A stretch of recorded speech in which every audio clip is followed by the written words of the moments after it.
వెళ్ళు మిస్సమ్మా, వెళ్ళి సార్తో మాట్లాడు. నాకు టెన్షన్గా ఉంది రాతో. నువ్వే మాట్లాడచ్చు కదా.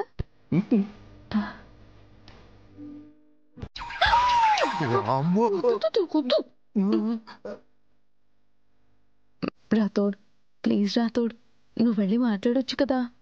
నీకు దండం పెడతా మిస్సమ్మా, ఈ విషయంలో నన్ను ఇన్వాల్వ్ చేయమాకు. అయినా రాతోడ్, నువ్వే కదా హెల్ప్ చేసేది. ఇంకెవరు చేస్తారు చెప్పు? ఆయన్ని పెళ్లి చేసుకుంది నువ్వా నేనా? పెళ్లి చేసుకుంది నేనే, కానీ ఇద్దరికి ముగ్గురే కదా. నీకేమో ఆఫీసు, నాకేమో ఇంట్లో. అది నిజమే.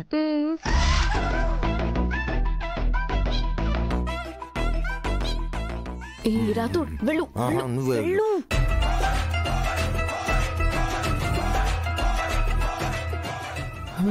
మిస్సమ్మా ఆగు. ఎందుకు ఆయనతో మాట్లాడడానికి అంత భయపడుతున్నావు? అది భయం కాదు రాతోడ్. మరి భయం కాకపోతే ఏంటి? నైట్ ఏమో పిల్లల దగ్గర రాతో వాళ్ళ సపోర్ట్ మాత్రమే కాదు ఆయన కూడా సపోర్ట్ చేస్తారని పెద్ద పెద్ద మాటలు మాట్లాడావు. అప్పుడేమో హామీలు ఇచ్చి ఇప్పుడేమో హ్యాండ్ ఇస్తావా? వెళ్ళు మిస్సమ్మా. మిస్సమ్మా, నేను చెప్తున్నాను, మా సారు లైన్ అయితే నువ్వు టైగర్వి. అంతేనంటావా? అంతే మిస్సమ్మా, నువ్వు ధైర్యంగా వెళ్ళు. వెళ్ళమాటుంటే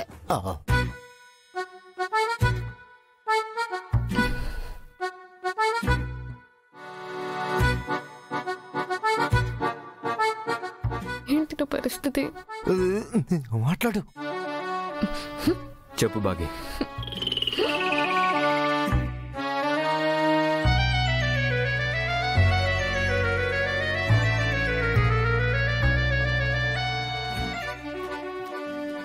అయ్యో, ఏంటి పులిగా వెళ్ళి మళ్ళీ పిల్లైపోయింది? ఏంటి బాగి చెప్పు. అది ఏం లేదండి, ఏం లేదు.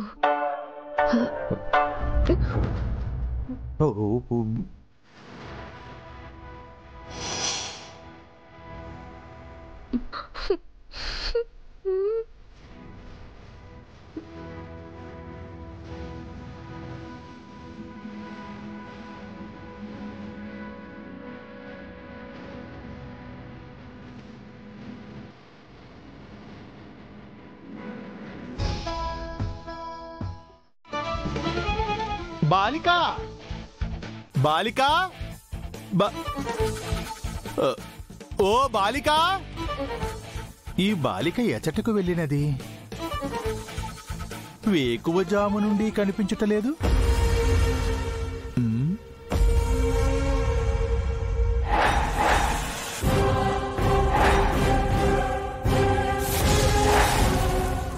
ఇంతకు మునుపు ఈ బాలిక తన కుటుంబ సభ్యులలో ఎవరో ఒకరిని ఆవహించి విన్యాసములు చేసేది. అదే విధముగా ఈసారి కూడా తన పిల్ల పిచ్చుకలలో ఎవరో ఒకరిని ఆవహించి పాఠశాల ఎన్నికలలో విజయము సాధించవలనని తలపించినదా? అటులైనచో ఎవరిని ఆవహించి ఉండును? తక్షణమే మేము నిర్ధారించుకొనవలెను. పోయినసారిలాగా ఈసారి జరగకూడదు. ఎట్టి పరిస్థితుల్లోనూ ఆనంద్ ఓడిపోవాలి. అందులో డౌట్ ఏమీ లేదు మేడం. ఈసారి ఖచ్చితంగా బంటియే గెలుస్తాడు. అప్పుడు కూడా ఇలాగే చెప్పారు, కానీ ఆఖరి నిమిషంలో అమ్మ గెలిచింది. ఇప్పుడు సిచ్యుయేషన్ వేరే మేడం. ఆనంద్ కి సొంత సిస్టర్, బ్రదర్ కూడా సపోర్ట్ చేయడం లేదు. వాళ్ళు లేకుండా మిగతా పిల్లలు అస్సలు సపోర్ట్ చెయ్యరు. ఆనంద్ కి 10 ఓట్లకు మించి ఎక్కువ పడవు. ఆనంద్ వైపు అంజలి ఉంది. పొట్టిదాన్ని తక్కువ అంచనా వేయకు. అది తిమ్మిని బొమ్మి చేయగలదు. తెలుసు మేడం, ఈసారి అంజలి పప్పులు ఉడకవు. ఎలాగైనా గెలవాలని బంటిగాడు గట్టిగా ప్రయత్నం చేస్తున్నాడు. స్టూడెంట్స్ అందరికీ చాక్లెట్లు, ఐస్ క్రీమ్స్ పంచి తన వైపుకు తిప్పుకుంటున్నాడు. ఆనంద్ నిలబడకపోయి ఉంటే బంటిగాడే ఇనానిమస్ గా గెలిచేవాడు. ఆనంద్ పోటీలో ఉన్న బంటిగాడే గెలవాలని చెప్తున్నాను. వాడు గెలిచి ఆ నలుగురికి నానా చిత్రహింసలు పెట్టాలి. వాళ్ళు స్కూల్ నుంచి పారిపోయేలా చేయాలి. ఇది మీరు మళ్ళీ చెప్పాలా? ఫస్ట్ నుంచి మన ప్లాన్ అదే కదా. కానీ ఇప్పటి వరకు ప్రతిసారి ఫెయిల్ అవుతూనే ఉన్నాం. ఈసారి సక్సెస్ అవుతాం. మనం అనుకున్నది నెరవేరుతుంది. దేనికోసం మీరు పని గట్టుకుని వచ్చారు? నేను చూసుకుంటాను కదా, మీరు వెళ్ళండి. లేదు, ఎలక్షన్స్ జరిగి ఎవరు గెలిచారు అని అనౌన్స్ చేసేంత వరకు నేను ఇక్కడే ఉంటాను. ఇక్కడే ఉండి ఏం చేస్తారు మేడం?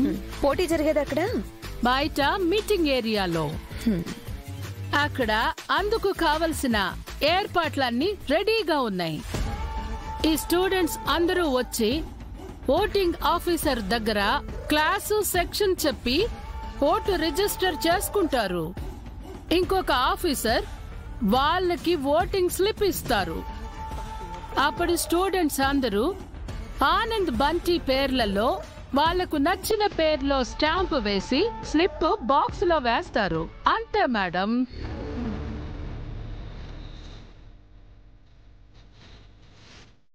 సరే, అయితే నేను అక్కడ 2 సీక్రెట్ కెమెరాలు ఏర్పాటు చేస్తాను. అయ్యయ్యో, ఎందుకు మేడం? అయినా అటువంటిది ఏమీ వద్దు. స్కూల్లో ఎవరికైనా తెలిస్తే బాగుండదు. కంగారు పడకండి, ఏమీ కాదు. ఎవరికి ఎన్ని ఓట్లు పోలవుతున్నాయో ఓటింగ్ జరిగేటప్పుడే ఆ కెమెరా ద్వారా మనం తెలుసుకోవచ్చు.